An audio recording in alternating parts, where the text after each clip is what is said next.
Sir Mario Alexander Bilao ng Cebu. Sir, ito na po ang inyong pistol, malapad pistol na CO2 air gun. Again, CO2 air gun lamang po ito. Kung makikita nyo, yan po yung kanyang inlet port ng kanyang CO2. Diyan po nilalagyan ng CO2 po, no? So, napaka-pogi. Ayan. So, syempre, mga kabeng-beng, alam nyo naman kapag nandito tayo, hindi pwede natin hindi i-test. So, susubukan natin ito with silencer at walang silencer. No, ayun po yung ating mga lata. Susubukan natin. Lapitan natin. Napakita ko walang mga butas yan. No? So, malinis po. Kung makikita nyo. Wala pong mga butas. No? Subukan natin mga beng-beng. Sir Alexander Bilao. Ito na po ang yung unit. Mabilisan lang. Subukan po natin. Kuha tayo ng pellet.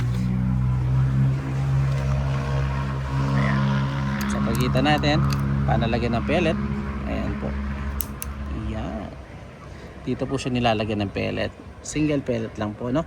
So, kada kasa, isang putok lamang po. So, Sir Alexander Bilao, subukan po natin ang ating wait lang po, may dumarating. So, yan. So, para ano natin yan. So, Sir Alexander Bilao, ayan. Ito na po, subukan natin ang inyong unit, no? So, unang putok, sir.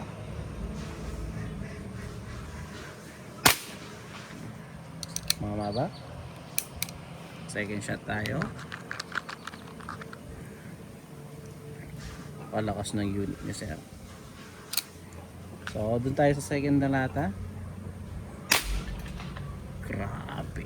Subukan naman natin ng without silencer, no? With silencer.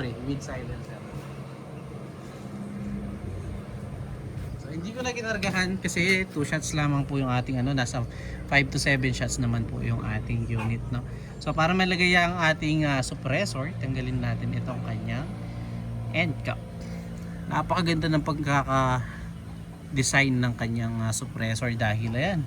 Okay, mga beng-beng, kahit may suppressor, hindi pangit na dahil yung thread niya nasa loob. Ayan. So, lagay po natin, no. Ang galing ng gumawa. Iba talaga yung manlapat, mga kabeng-beng.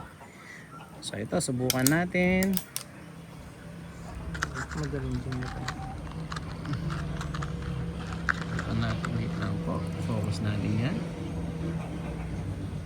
Ayan.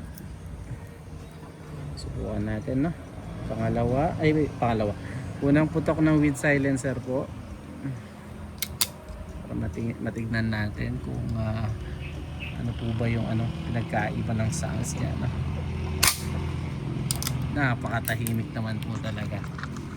Pangalawa.